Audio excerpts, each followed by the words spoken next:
नमस्कार, मी संदीप देसाई. बुलेटिनच्या सुरुवातीलाच आताच्या घडीची सगळ्यात महत्त्वाची बातमी. पंतप्रधान नरेंद्र मोदींच्या आत्मनिर्भर भारतामुळेच हे साध्य झाल्याचं रिलायन्सच्या एजीएम मध्ये मुकेश अंबानी यांनी म्हटलेलं आहे. आणि या सगळ्यामध्ये रिलायन्स ही आता कर्जमुक्त झाल्याची घोषणा सुद्धा मुकेश अंबानींनी केलेली आहे. अनेक महत्त्वाच्या घोषणा केलेल्या आहेत मुकेश अंबानी यांनी. भारतामध्ये जगात नावाजलेली अशी 5G सेवा सुद्धा जी आहे ती आता रिलायन्स कडून दिली जाणार आहे. आणि सगळ्यात महत्त्वाचं म्हणजे अनेक महत्त्वाच्या घोषणा ज्या आहेत त्या रिलायन्स इंडस्ट्रीज कडून करण्यात आलेल्या आहेत. माहिती आणि तंत्रज्ञान क्षेत्रातली जगातली सगळ्यात मोठी कंपनी असणारी गुगल सुद्धा आता जिओ प्लॅटफॉर्म मध्ये गुंतवणूक करणार आहे. तब्बल 33,737 कोटी रुपयांची कंपनी गुंतवणूक जी आहे ती जिओ मध्ये गुगलच्या माध्यमातून केली जाणार आहे. 5G सोल्युशन पंतप्रधान मोदींच्या विजनला समर्पित असल्याचं यावेळेला मुकेश अंबानी यांनी म्हटलेलं आहे. आणि नये इंडिया का नया जोश असं म्हणत त्यांनी अनेक महत्त्वाच्या घोषणा केलेल्या आहेत. आणि या संबंधित अधिक माहिती घेणार आहोत आपल्यासोबत आपले प्रतिनिधी यतीन मोटा आहेत. यतीन जी, रिलायंस इंडस्ट्रीज की जो एजीएम हुई उसमें मुकेश अंबानी और रिलायंस ग्रुप ने बहुत ही बड़े ऐलान किए हैं. विस्तार से क्या जानकारी देंगे सर? से पहले जैसे कि आपने बताया, गूगल का एक बहुत जबरदस्त बड़ा इन्वेस्टमेंट जो है वो फाइनलाइज हुआ। और एजीएम की सबसे बड़ी हाईलाइट ये थी कि लगभग 7.8% स्टेक जो है जियो प्लेटफॉर्म्स में गूगल खरीदने जा रहा है और लगभग 33,700 करोड़ रुपए का टोटल इन्वेस्टमेंट होगा। और ये इन्वेस्टमेंट से जो कि 4 नए स्ट्रेटेजिक इन्वेस्टर जो है जियो प्लेटफॉर्म में जुड़ जाएंगे, फेसबुक, इंटेल, क्वालकॉम और गूगल। और इसके माध्यम से जैसे कि आपने बताया कि पीएम मोदी के विजन को मद्देनजर रख निर्भर भारत की तरह 2 चीजें करेंगे ये स्ट्रेटेजिक इन्वेस्ट। सबसे पहली बात कि 5G नेटवर्क जो है वो 100% इंडिजिनस तरीकों से डेवलप होगा। 100% इंडिया में बनाए हुए इक्विपमेंट्स यूज करने की बात रिलायंस इंडस्ट्रीज के चेयरमैन मुकेश अंबानी जी ने की है। इसके अलावा अगर आप देखें तो जियो मार्ट्स में जिस प्रकार से व्हाट्सएप के साथ और फेसबुक के साथ स्ट्रेटेजिक टाई अप है, उससे छोटे किसान और छोटे दुकानदारों को कैसे फायदा पहुंचाया जाए, उसका डेमो भी एजीएम में बताया गया। 5G और जियो मार्ट्स में किस तरीके से छोटे बिजनेसेस को बेटर किया जाए, उनसे से ज्यादा फायदा लिया जाए, जिससे कस्टमर्स को भी फायदा हो और छोटे व्यापारियों को भी फायदा हो, फार्मर्स को भी फायदा हो। इस प्रकार के सारे जो है अनाउंसमेंट्स हुए। इसके अलावा रिलायंस रिटेल में भी मुकेश अंबानी जी ने कहा कि स्ट्रेटेजिक इन्वेस्टर्स तैयार हैं, वहां भी इन्वेस्टमेंट्स आने वाले क्वार्टर्स में किया जाएगा। और गूगल और जो रिलायंस रिटेल की जो इन्वेस्टमेंट्स की बात की, उसके बाद हमने ये देखा है कि रिलायंस पूरी तरह से कर्ज मुक्त कंपनी हो गई है। जो लास्ट एजीएम में मुकेश अंबानी अपने स्पीच में बताया था कि मार्च 2021 तक उनको कर्ज फ्री होना है, वो माइलस्टोन अचीव हो गया है गूगल के इन्वेस्टमेंट के साथ नेट लेवल पे। और ओवरऑल बेसिस पे 5G को लेके और जियो मार्ट को लेके पूरे एजीएम का फोकस था। और इसके अलावा अगर आप देखें तो जो रिफाइनिंग बिजनेस है और जो रिटेल बिजनेस है, वहां भी बहुत सारी ग्रोथ अपॉर्चुनिटीज आगे चलते हुए दिखाई दे रही है। उसका भी विजन रिलायंस इंडस्ट्रीज के चेयरमैन श्री मुकेश अंबानी ने आज अपने शेयर होल्डर्स को दिया। बिल्कुल शुक्रिया यतीन जी, आपने दी हुई विस्तृत जानकारी के लिए. आपण बघतोय माहिती आणि तंत्रज्ञान क्षेत्रातली जगातली मोठी कंपनी असणारी गुगल आता जिओ प्लॅटफॉर्म मध्ये गुंतवणूक करणार आहे. गुगल रिलायन्स जिओ मध्ये 33,737 कोटी रुपयांची गुंतवणूक करणार आहे. जिओ प्लॅटफॉर्मचा 7.8% वाटा गुगलकडे असणार आहे. अशा प्रकारे आता जेपीएल मध्ये फेसबुक, इंटेल, क्वालकॉम आणि गुगल असे 4 मोठे भागीदार आहेत. गुगलच्या गुंतवणुकीची घोषणा रिलायन्स उद्योग समूहाचे प्रमुख मुकेश अंबानी यांनी वार्षिक सर्वसाधारण सभेमध्ये केली आहे. गुगलने एकूण 33,737 कोटी रुपये जिओ प्लॅटफॉर्म मध्ये गुंतवणार असल्याचं मान्य केल्याचं मुकेश अंबानी म्हटलेलं आहे. तर त्यांची ही गुंतवणूक फक्त आर्थिकच नव्हे तर स्ट्रॅटेजिक इन्व्हेस्टमेंट असेल. फेसबुक, इंटेल, क्वालकॉम आणि गुगल या 4 मोठ्या भागीदारांखेरीज एकूण 14 गुंतवणूकदार जिओमध्ये असतील आणि त्यातले 6 तंत्रज्ञान आणि वित्तीय क्षेत्रातले गुंतवणूकदार आहेत. तर 3 सार्वजनिक फंड आणि अशा 14 गुंतवणूकदारांसह जिओने 1,52,056 कोटींचा निधी उभारल्याची माहिती सुद्धा मुकेश अंबानी यांनी या सर्वसाधारण सभेमध्ये दिलेली आहे. 5G. Today, friends, I have great pride in announcing that Jio has designed and developed a complete 5G solution from scratch.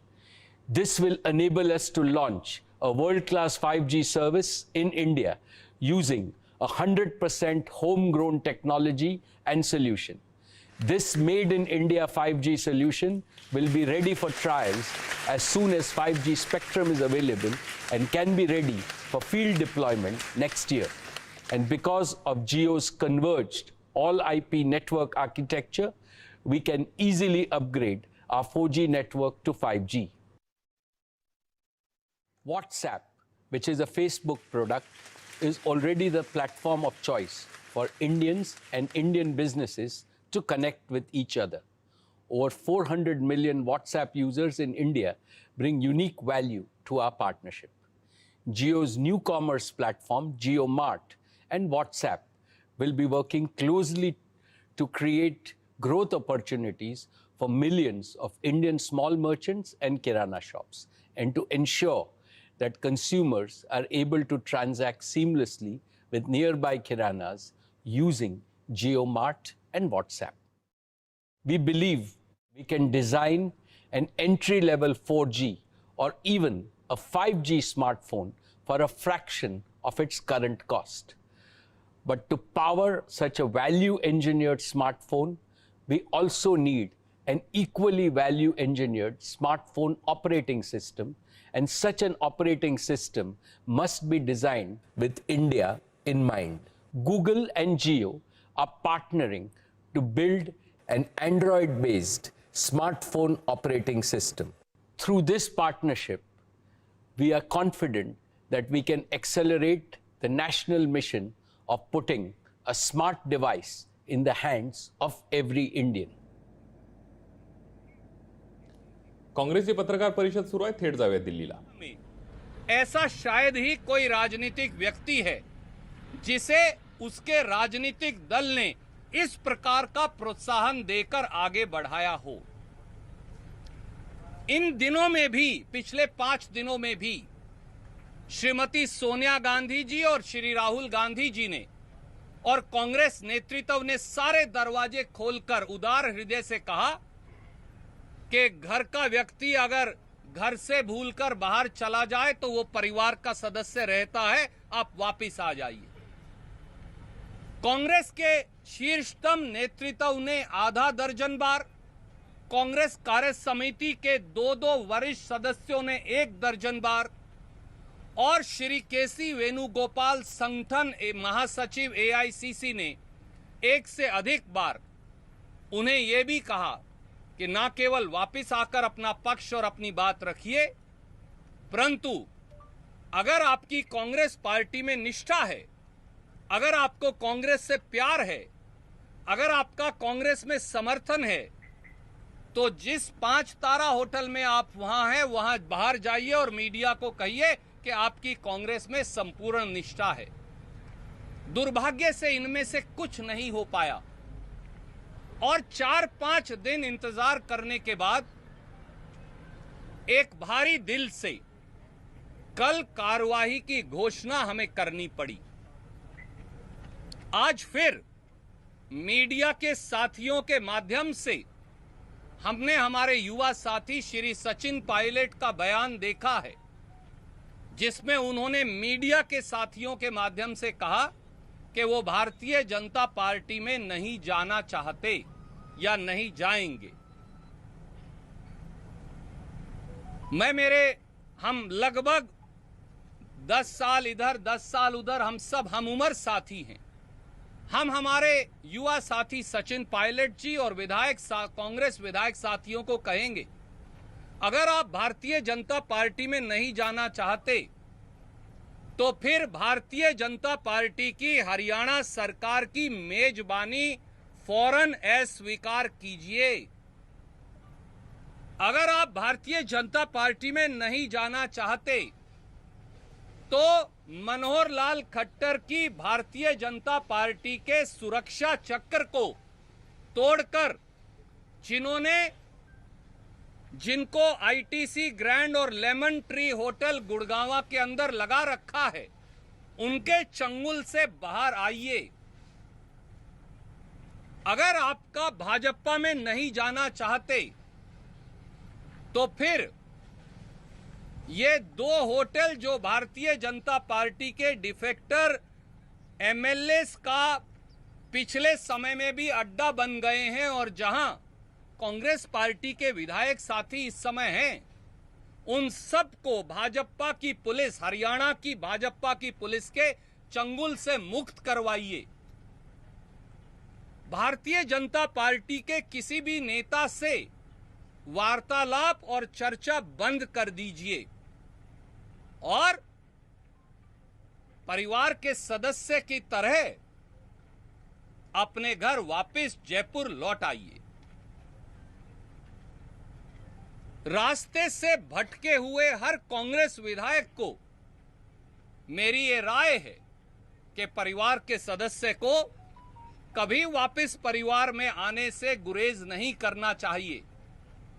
Media के माध्यम से वार्तालाप बंद कीजिए, अपने परिवार में वापस आइए, परिवार में बैठिए और परिवार में अपनी बात रखिए। यही पार्टी के प्रति, भारतीय राष्ट्रीय कांग्रेस के प्रति सच्ची निष्ठा, आपके विश्वास और आपकी प्रतिबद्धता का सबसे बड़ा सबूत होगा। धन्यवाद, नमस्कार। क्या वापस आने में वही जगह मिलेगी जो पहले थी?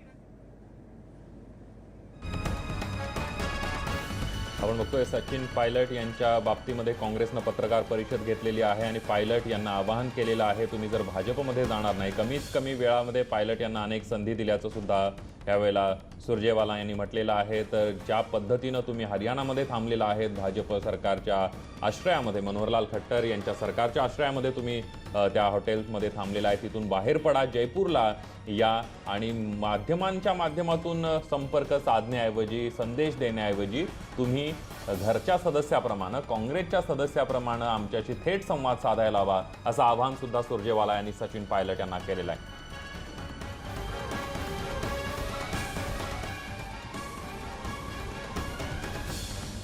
यानंतर राजस्थानमधली दुसरी एक महत्त्वाची बातमी आहे। भाजपकडून घोडेबाजार झाला असल्याचा आरोप सुद्धा मुख्यमंत्री अशोक गहलोत यांनी केलेला आहे। हॉर्स ट्रेडिंग झाल्याचा आरोप त्यांनी केलेला आहे।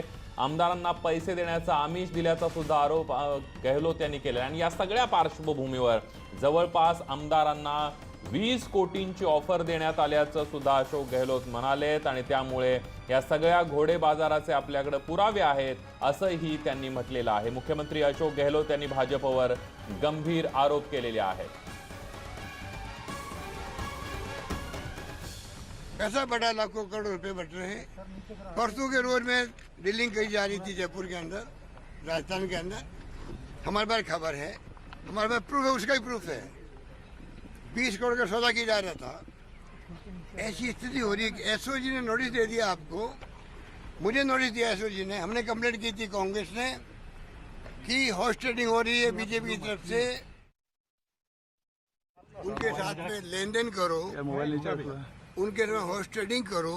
कितने करोड़ मिलेंगे आपको पहले फेज में? पहली किस्त कितनी मिलेगी आपको? सेकंड कितनी मिलेगी आपको? टेलीफोन नंबर दीजिए, आप नाम दीजिए आदमी का जो डिलीवरी लेगा, आपका डिलीवरी लेगा। ये जो मीडिया हिंदुस्तान में बोल रहा है, मीडिया आपका। यानंतर बातमी आहे मराठा आरक्षणाच्या संदर्भातली, कारण मराठा आरक्षणावरची जी सुप्रीम कोर्टातली सुनावणी, आता त्याची पुढची सुनावणी 27 जुलैला होणार आहे। मराठा आरक्षण प्रकरणी आज जी सुनावणी होती त्या दरम्यान कोणताही तुर्तास अंतरिम आदेश देण्यात आलेला नाहीये। दरम्यान 27 जुलैपासून मराठा आरक्षणावर नियमित सुनावणी केली जाणार आहे। आज व्हिडिओ कॉन्फरन्सिंगच्या माध्यमातून या प्रकरणी सुनावणी करण्यात आली। यापुढे 27, 28 आणि 29 जुलै रोजी याचिकाकर्त्यांना त्यांची बाजू मांडण्यासाठी वेळ राखीव ठेवण्यात आल्याचं सुद्धा कोर्टानं म्हटलेलं आहे। या सगळ्यामध्ये या सुप्रीम कोर्टानं मराठा आरक्षण विधेयकाची अंतरिम स्थगिती फेटाळली आहे, ही आमच्यासाठी जमेची बाजू आहे, अशी प्रतिक्रिया याचिकाकर्ते विनोद पाटील यांनी दिलेली आहे। त्यांच्याशी बातचीत केली आमचे प्रतिनिधी सिद्धार्थ गोदाम यांनी। याचिकाकर्ते मराठा आरक्षणाचे विनोद पाटील माझ्यासोबत आहेत। दादा, आज नेमकं कोर्टात काय झालं? आज न्यायालयाने कुठल्याही प्रकारची स्थगिती दिलेली नाही। मराठा आरक्षणाला विरोध करणाऱ्यांची वारंवार मागणी होती की न्यायालयाने PG ॲडमिशन संदर्भात स्थगिती द्यावी। न्यायालयाने स्पष्ट केलं की आम्ही कुठल्याही प्रकारची स्थगिती देणार नाही। आम्ही अंतरिम सुनावणीसाठी तयार आहोत. यावर सर्व वकिलांनी न्यायालयाला विनंती केली की ऑनलाईन सुनावणी शक्य नाही. यावर न्यायालयाने स्पष्ट केलं की 27 तारखेला जशी परिस्थिती असेल तशा परिस्थितीमध्ये सुनावणी सुरू करावी लागेल. आता अशा पद्धतीनेच अशा परिस्थितीमध्ये न्यायालय चालू शकता. अंतरिम स्थगितीबद्दल थोडंसं सांगा की काय म्हणणं होतं. न्यायालयामध्ये विरोधकांच्या वतीने सांगण्यात येत होतं की मराठा आरक्षणाच्या ॲडमिशन प्रोसेस हे फार गतिमान पद्धतीने सुरू आहेत. असं जर झालं तर अनेक विद्यार्थी याच्यामध्ये येतील. जवळपास 1,600 विद्यार्थी अधिकारी झालेले आहेत. तर न्यायालयाने सांगितले या सर्व बाबी आम्हाला मान्य आहे, परंतु अशा कायद्यामध्ये अंतिम निकाल जोपर्यंत येत नाही तोपर्यंत आम्ही कुठल्याही प्रकारची अंतरिम स्थगिती देणार नाही. याचा अर्थ असा आहे की आज मराठा आरक्षण जसं होतं तसं साबूतपणे उभा. स्थगिती नाही मिळाली ही एक जमेचीच बाजू आहे. अतिशय फार मोठी गोष्ट आहे की न्यायालयाचं जवळपास एक माइंडसेट होत चाललं आहे की कायद्याच्या चौकटीत मिळालेले आरक्षण आहे, त्यामुळे ही आज जमेची बाजू आहे. पण आता 27, 28, 29 3 दिवस कामकाज कसं चालू. 27ला जे मराठा आरक्षणाला विरोध करत आहेत त्यांच्यासाठी दिवस नेमण्यात आलेला आहे. त्याच्यामध्ये ॲडव्होकेट दातार साहेबांना जबाबदारी दिलेली आहे न्यायालयाने. सर्वांचं म्हणणं एकत्र करून त्या ठिकाणी द्यायचं. 27ला वेळ कमी पुरला तर 28च्या दिवशी पण ते थोडंफार त्यांना वेळ देऊ शकता, एक अंदाज आहे. आणि 29च्या दिवशी राज्य सरकार म्हणजे राज्य सरकारच्या वतीने जे 3 रिस्पॉन्डेंट आहेत, राज्य सरकार, मुख्य सचिव आणि विनोद पाटील, आणि मराठा आरक्षणाला सपोर्ट करण्यासाठी ज्या काही इंटरव्ह्युनर्स ॲप्लिकेशन करताय त्या सर्वांचं म्हणणं माझ्या वतीने आज जे ज्येष्ठ विधितज्ञ PS नरसिंहबाबू होते त्यांच्यावर जबाबदारी टाकण्यात आलेली आहे. सर्वांना कॉर्डिनेट करायचं आणि सर्वांना कामं वाटून द्यायचे की कोण कोण कोणत्या कोणत्या मुद्द्याला डिफाईन करणार आहे. आणि या सगळ्याबद्दल मराठा आरक्षणावर सुप्रीम कोर्टातले वकील आणि याचिकाकर्ते अमोल करांडे यांनी काय प्रतिक्रिया दिली आहे तीही बघूया. त्यांचं म्हणणं आलं की व्हर्च्युअल कोर्टला काही लिमिटेशन आहे, टेक्निकल लिमिटेशन्स आहेत की आवाज व्यवस्थित येत नाही आहे, कोणाला जॉईन व्हायला प्रॉब्लेम येतो. तर हे सगळं गोष्टी कन्सिडर करून की हे मॅटर फिजिकल कोर्टासमोर ठेवावा. पण कोर्ट इन्क्लाइन नव्हतं त्या गोष्टीला, कारण फिजिकल कोर्ट कधी चालू होईल ह्या बाबतीत निश्चितता नाही आहे. त्यानंतर सगळ्या गोष्टी ऐकून घेतल्यानंतर कोर्टाने काही सजेशन दिले की तुम्ही एक स्ट्रॅटेजी बनवा. पिटिशनरचे वकील, रिस्पॉन्डंटचे वकील त्यांच्यात इंटरसेक्ट कोऑर्डिनेशन करून त्यांनी रिटन सबमिशन्स रेडी कराव्यात, आर्ग्युमेंटची स्ट्रॅटेजी डिसाईड करावी आणि त्या पद्धतीने 27 जुलैला स्टार्ट करावं मॅटर. मराठा समाजाच्या आरक्षणाच्या बाबतीमध्ये सरकार गंभीर आहे. अशोक चव्हाण यांनी या संदर्भामध्ये अनेक बैठका घेतलेल्या आहेत आणि त्यासोबतच तज्ज्ञांशी चर्चा सुद्धा केली आहे. मराठा आरक्षणाला धक्का लागू नये अशी सरकारची भूमिका असल्याचं मत जे आहे ते विजय वडेट्टीवार यांनी मत मांडलेलं आहे.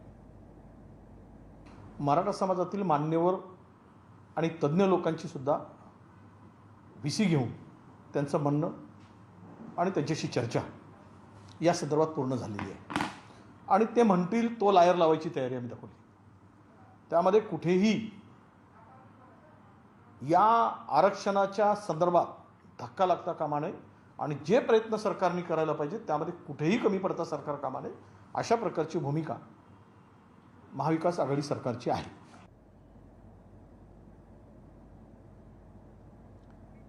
उच्च आणि तंत्रशिक्षण मंत्री उदय सामंत यांची हकालपट्टी करण्याची मागणी भाजपचे आमदार अतुल भातखळकर यांनी केलेली आहे. आताच्या घडीची सगळ्यात महत्त्वाची बातमी आपण बघतोय. राज्यपाल भगतसिंग कोश्यारी यांना पत्र लिहून त्यांनी या संदर्भातली मागणी केलेली आहे. अंतिम वर्षाच्या परीक्षा घेण्याचा बोगस दावा केल्याचा आरोप सुद्धा त्यांच्यावर ठेवण्यात आलेला आहे. आताची सगळ्यात महत्त्वाची बातमी आहे. उच्च शिक्षण मंत्री उदय सामंत यांची हकालपट्टी करण्याची मागणी भाजपचे आमदार अतुल भातखळकर यांनी केलेली आहे. विवेक कुलकर्णी आपले प्रतिनिधी आपल्या सोबत आहेत. विवेक, काय सांगाल याबद्दल? कांदिवली पूर्वचे भारतीय जनता पक्षाचे आमदार अतुल भातखळकर यांनी राज्यपाल भगतसिंग कोश्यारी यांना पत्र लिहिलेलं आहे. त्यांनी म्हणलं की राज्याचे उच्च शिक्षण मंत्री उदय सामंत यांनी काही दिवसांपूर्वी असा दावा केला होता की राज्यातल्या कुलगुरूंनी शेवटच्या वर्षाची अंतिम वर्षाची परीक्षा घेण्याची आवश्यकता नाही असं म्हटलेलं आहे. मात्र नागपूर, अमरावती आणि गोंडवाना विद्यापीठाच्या कुलगुरूंनी स्पष्टपणे अशा पद्धतीचं कुठलंही निवेदन दिलं नाहीये अशी भूमिका मांडली आहे. त्यामुळे उच्च तंत्रशिक्षण मंत्री उदय सामंत यांचा दावा चुकीचा आहे. त्यामुळे त्यांची या पदावरून तात्काळ हकालपट्टी करण्यात यावी अशी मागणी भातखळकर यांनी केलेली आहे. त्यासोबतच मुंबई विद्यापीठाच्या काही टेंडर्सच्या आणि काही खर्चांची नेमकं काय स्थिती आहे त्याचा अहवाल देखील उदय सामंत यांनी यांच्या अधिकाऱ्यांनी मागवलेला होता. त्यामुळे विद्यापीठाच्या कारभारात ते सामोर यांचा हस्तक्षेप होतोय आणि म्हणूनच त्यांची या पदावरून हकालपट्टी करण्यात यावी अशी मागणी भातखळकर यांनी राज्यपाल भगतसिंग कोश्यारी यांना पत्र लिहून केली आहे. अगदी धन्यवाद विवेक, तुम्ही दिलेल्या या संपूर्ण माहितीबद्दल.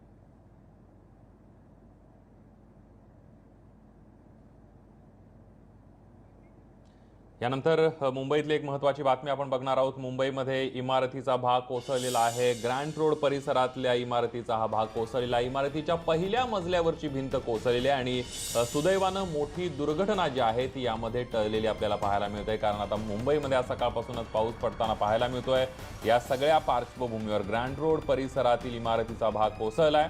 पहिल्या मजल्यावरील इमारतीची भिंत कोसळलेली आहे आणि सुदैवाची बाब म्हणजे कोणतीही मोठी दुर्घटना यामध्ये झालेली नाहीये.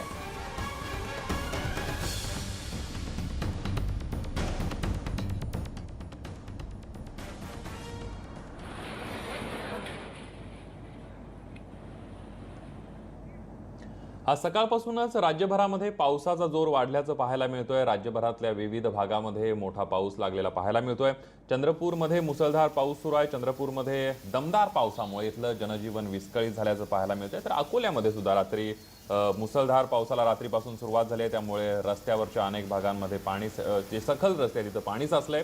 ठिकठिकाणी रस्त्यांची कामं लॉकडाऊनमुळे खोळंबली असल्यानं रस्त्यावर पाणी साचल्याचं पाहायला मिळतंय. तर बुलढाण्याच्या शेगाव शहर असेल किंवा परिसरामध्ये मुसळधार पाऊस झाला. यामुळे अनेक भागात पावसाचं पाणी शिरलंय. त्यामुळे लोकांची मोठी तारांबळ उडाल्याचं पाहायला मिळतंय.